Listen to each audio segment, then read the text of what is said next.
Hello and welcome to History and Facts, where we discover facts about days through the year. Please remember to like the video, comment, and subscribe. Today we are looking at August 17th through the years. Wow, we have a boatload of days that fall on August 17th, and here they are. National Thrift Shop Day, National Vanilla Custard Day, National Massachusetts Day. My favorite, National Black Cat Appreciation Day. Indonesia Independence Day, Gabon Independence Day, and last but not least, National Nonprofit Day. Phew, let's get to the video. Number 1. The Georgianberg Pact. In 1186, high on the Georgenberg Hill near Enns, two dukes reshaped Central Europe's future. Ottokar IV of Styria, terminally ill and without heirs, signed a heritage pact with Leopold V of Austria. The agreement transferred Ottokar's duchy to Leopold and his son Frederick, with one critical condition: Austria and Styria must remain united forever. This wasn't just dynastic housekeeping. It was a strategic move to stabilize the region and consolidate power under the Babenberg dynasty. The pact also outlined rights for Styrian estates, a proto-constitutional gesture later dubbed the Styrian Magna Carta. Ottokar died in 1192. As intended by the pact, Styria passed peacefully to Austria. The union endured. The Georgianberg Pact became a cornerstone of Habsburg territorial claims and remained part of Austria's legal framework until 1848. Number 2. The Battle of Verneuil. English and Franco-Scottish forces collided near the town of Verneuil, one of the most fierce engagements of the Hundred Years' War. The English army, led by John, Duke of Bedford, was heavily outnumbered by a coalition commanded by Jean II of Alencon, John Stewart of Buchan, and Archibald Douglas, reinforced by Milanese heavy cavalry. The Milanese launched the first attack, smashing through English defenses and scattering archers, but they broke formation, headed for supply caches. They never returned. That moment sealed the fate of their allies. The core battle was brutal. For over an hour, heavily armored men-at-arms fought in close combat under a choking sun. The French broke first. The Scots stood firm, isolated. They were cut down. Bedford showed no mercy. Stewart and Douglas were dispatched. Alencon was captured. English losses, although high, were dwarfed by the losses that the Franco-Scottish force suffered. Over 6,000 men lost to the battle. The army of Scotland was effectively destroyed. Bedford called it the Second Agincourt. The Dauphin's hopes of reversing English control in Normandy were buried alongside his men. Number 3. The Philosopher King. Frederick II of Prussia, better known as Frederick the Great, died at his beloved Sanssouci Palace in Potsdam in 1786. His reign spanned 46 years, transforming Prussia from a scattered collection of territories into a formidable European power. Known as Old Fritz, he led Prussia through the Silesian Wars and the 7 Years' War, expanding its borders and military reputation. Old Fritz wasn't just a warrior king.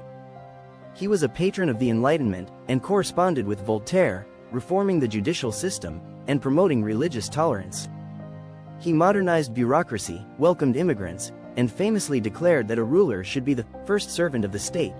Despite his militarism, he preferred playing the flute and reading philosophy.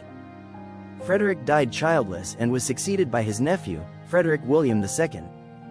In 1991, fulfilling his wish to rest beside his beloved greyhounds, his remains were exhumed from Garnizonkirche and laid to rest at the Vineyard Terrace of Sanssouci Palace. Number 4. The Fulton Effect. August 17, 1807, Robert Fulton's North River steamboat set off from New York City, bound for Albany, and changed transportation forever. Known later as the Clermont, it was the first vessel to prove that steam power could drive commercial water travel.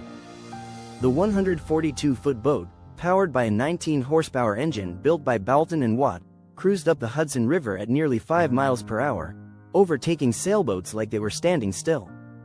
Fulton, backed by investor Robert Livingston, had tested steam engines in Europe before building the steamboat in New York.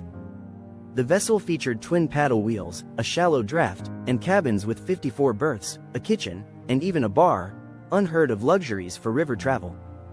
Its maiden voyage took 32 hours, including a stop at Livingston's estate, and proved steam could conquer upstream currents.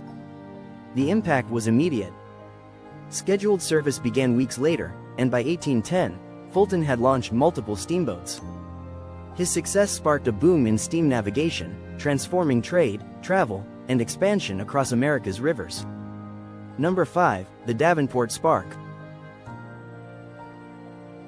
On August 17, 1836, blacksmith Thomas Davenport of Vermont filed the first U.S. patent for an electric motor, a revolutionary step toward harnessing electricity for mechanical motion.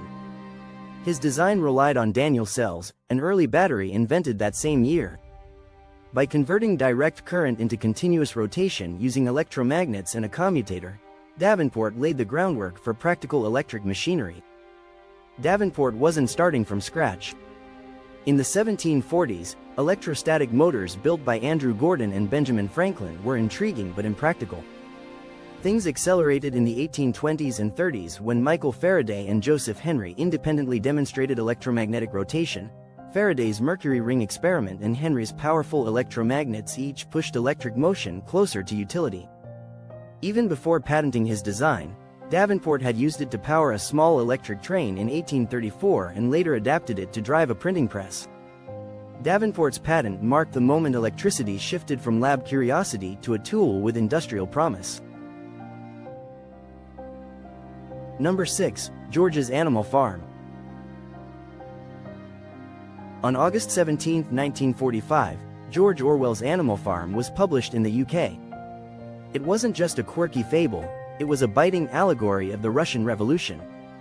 Orwell portrayed Stalin as Napoleon the Pig, Trotsky as Snowball, and built a tale where idealism curdled into tyranny.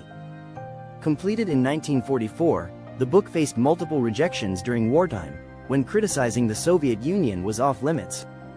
Even T.S. Eliot passed, calling Orwell's outlook unbalanced. The final publisher, Secker and Warburg, took the risk, and the book sold out almost immediately. It was banned in the USSR, Cuba, and North Korea, while gaining traction across the West as a Cold War parable. The CIA later funded an animated film adaptation to spread its anti-totalitarian message. Orwell had created a masterclass in political satire, wrapped in a deceptively simple tale. Number 7. From Maine to Merriment. 1978. After more than a century of failed attempts, 3 Americans finally crossed the Atlantic in a helium balloon. Ben Abruzzo, Maxie Anderson, and Larry Newman launched the Double Eagle II from Presque Isle, Maine, and landed 137 hours later in a barley field near Missouri, France. They'd flown 3,099 miles, surviving on hot dogs, sardines, and sheer nerve. The journey wasn't smooth. At one point, the balloon dropped by 20,000 feet rapidly, forcing the crew to jettison gear, including a hang glider Newman had hoped to use for a dramatic solo landing. They navigated by sextant, battled ice buildup, and dodged storms, all while being tracked by news outlets and cheered on by their families from the air. Their landing drew crowds, souvenir hunters, and international acclaim. The gondola now rests in the Smithsonian, and their feat earned them the Congressional Gold Medal. Thank you for watching. We hope you enjoyed your visit to History and Facts. If you did enjoy, or find the video interesting, we have many more coming.